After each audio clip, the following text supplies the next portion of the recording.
Lesson number 12. When you find yourself in a difficult situation or with a difficult decision to make, try asking yourself, is this path from God for my life? Does this thought come from heaven? I really like these questions because I often find myself in life getting about to get worked up about something, about to feel overwhelmed by something, or extremely challenged. And these two questions sort of help me calm any nerves, anxiety, distress that I feel about things that are probably not actually meant for me. Some things in life are for you, some things are happening to you, and some things are happening just around you. To make sense of that, if you haven't already, I have a video that I made about my experience in a car crash. The week that I had gotten into that accident, I had actually just given my 2 weeks notice to my supervisor without having another job lined up. So this was a period of financial vulnerability for me. It was extremely important, first of all, that I caught this girl that hit me, because I was not paying for those damages. I could not.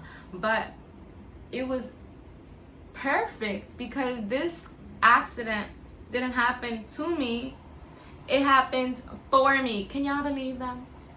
I was able to fix my car and still have money from the insurance claim left over to get me through the 2 weeks that I spent unemployed. Because shout out to God, because after that accident, not right after, but after that accident, I ended up securing a job. So it was perfect. Pero, sí, does this thought come from heaven? Sometimes you have to ask yourself, who told me that? Who told me that I'm not capable? Who told me that I'm not worthy of achieving that goal of mine? Who said that? I'm not telling because I want it. I didn't tell myself that. Did God tell me? God, no. God didn't tell you that. God would never tell you that. Try to figure out where are these things coming from? Is it from your enemies? Is it from some haters? Is it from people who are out of touch with themselves? Where are these things coming from? Lesson number 13. God is so much that He'll allow you to forget about Him, and He'll still be there watching for you. This gem came from Cyrus, and Cyrus actually told me this during a point in time when I had distanced myself from God, and I didn't even realize it, but whatever. That's just how incredible God's love is. You don't even have to be actively seeking Him, contributing into your relationship. You don't have to be doing any of that for Him to see you still worthy of His blessing, of His light, and of His protection, guidance, etc. And that is a blessing. Lesson number 14. You must learn not to ask God too much for an opportunity, because you may get more persistent than you are ready. And if you get more persistent than you are ready, you'll have weight that you weren't built to carry in this season. Be careful with persisting so much. Every now and then say, hold up, I have been insisting enough, God, you know I want this. Let me check internally and see if maybe there's something more that I could be doing to receive this, to be better prepared to receive this. The last thing that you want is to secure that blessing, that thing that you wanted and sought for yourself, and then not be able to properly take care of it, to care for it, to keep it, because you were never actually ready to receive it. Lesson number 15. We are all led to the truth for which we are ready. My time away from God is what I call my period of darkness. During my period of darkness, I actually experienced multiple incidents in which I felt like I was given a chance to go back into His light. Every single one of those times I resisted, I refused to confront. Maybe those things that people keep bringing up, or that your soul, your mind, your heart keeps bringing up, maybe you are ready to confront it. I would hate for you to delay a blessing, to delay the next level of your life, because you're afraid of confrontation because you're not willing to acknowledge this truth for what it is. Lesson number 16. Grant yourself forgiveness for your failures and mistakes. Don't live in fear and guilt. Instead, always keep trying to live a grander vision. This one is really special to me because I once lived in a lot of guilt. And it completely changed the way I was able to live life and the way I was able to be in tune with myself. I think growing up, the idea of punishment and guilt is way too normalized. It's almost like if you don't feel guilt, if you don't feel remorse, if you don't feel this extremely heavy negative feeling, what you went through, what you did, whatever mistake happened, like, you still deserve to live with that because you didn't feel enough guilt. You weren't punished enough. There's not really room in that lifestyle for compassion, for empathy, for understanding, for forgiveness. You can make a mistake, be punished, and still make that mistake again. Or you can make a mistake, take the time that you need to reflect about it, understand it, what led up to it, and fix it, and then never make that mistake again. Or you could also do all that, reflect, fix, analyze, whatever, right? You can do that and still make the same mistake. But you can also analyze that, go through that same process again till you get to the bottom of it. But punishing yourself, guilt tripping yourself, all of that just like buries the mistake deeper and deeper, that failure deeper and deeper within you. You make it like you almost end up making you make it a part of yourself. Like, I am this failure. Like, you cannot recognize Kaylee without recognizing this failure. You don't deserve to live like that. That's not normal. I'm gonna get off this camera and go make some mistakes. Like, even if I don't want to, I will. And I be getting disappointed in myself, but the intention is to grow. So that is what you can do when you try to keep living a grander vision. When you are focused on the bigger vision of yourself, you're not gonna let yourself get caught up by like stupid Kaylee, making mistakes Kaylee, failing Kaylee. Like, that Kaylee is still gonna exist, just as successful, thriving, powerful Kaylee is gonna exist. But what I have to focus on and keep my focus on is that greater Kaylee. Me spending time, oh man, I'm such a fake. How the fuck am I gonna get to that chick? How am I gonna do that when I'm here? Girl, not again. No, I have to pay mine to like, I saw you, we gonna fix that.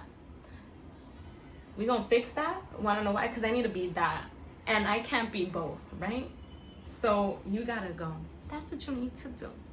Lesson number 17. Hidden in your deepest feelings is your highest truth. Emotion is the soul's language.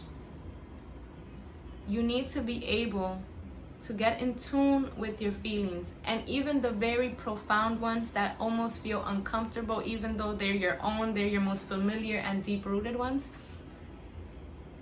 Those are the ones that you need to be able to tap into, because those are the ones that will reveal the most about yourself. In those feelings can you learn the highest truths about your being, about who you want to be, about who you are not, etc., etc. Lesson number 18. If you choose not to listen to or overlook your soul's experience, you'll surely keep reliving that reality over and over again. Once again, I told you guys, I made the same mistake like 30 plus times. This was a mistake that could have costed me my life several times. And this mistake was very, very or I allowed it to. I allowed it to get, I allowed it to become a part of me, so much so that it profoundly saddened, disturbed my soul. But I was not willing to confront, right, what was seemed to be surface level to me. And because I was not willing to confront that, I was overlooking my soul's experience. Even though I knew I was disturbed by this mistake that I kept repeating. Since I wasn't willing to confront it, I was overlooking my experience and just my soul's experience and literally reliving it. And guess what? It didn't go away until I fucking confronted it. Lesson number 19. Your thought about something is creative and your word is productive. Your thoughts and your word together are magnificently effective in giving birth to your reality. This goes to manifestation. You can make some beautiful things out of this, or you can make some ugly situations out of this. Be intentful with your thoughts and your words. Lesson number 20. It is your soul's only desire to turn its grandest concept about itself into its greatest experience. Do you ever get caught up, like distracted real quick with what you want for yourself? Like if you had no limits, you're just I would live this life, right? And you get distracted just for a little bit. I want you to pay a little bit more mind to those fantasies, to those distractions. They may tell you a lot about what your soul wants, your soul's grandest desires. Don't do yourself a disservice by neglecting your soul the opportunity, at least the opportunity, to make those distractions happen. I can assure you that you'll at least have fun along the way. You'll at least learn about yourself along the way. There'll be something special to gain from you trying to let your soul fulfill those fantasies that seem so out of reach. Lesson number 21. Life is not a process of discovery, but a process of creation.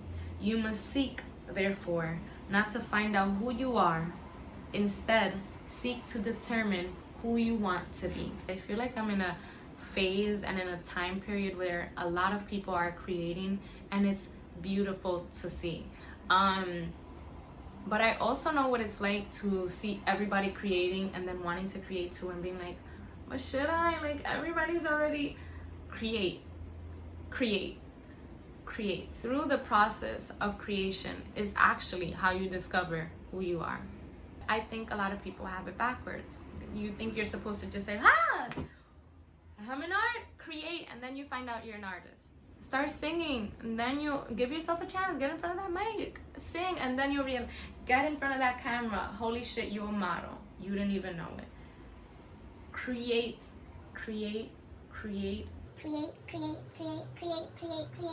Lesson number 22.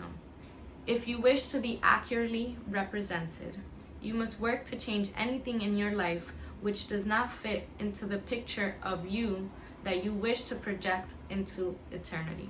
This one for me goes hand in hand with the mistakes that I kept repeating.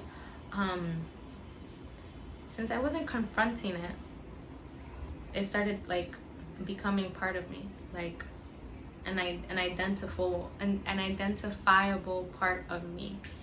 And I was not happy with that because I didn't identify with these mistakes. They disturbed me. Remember that? I told you they disturbed me. I did not identify with this.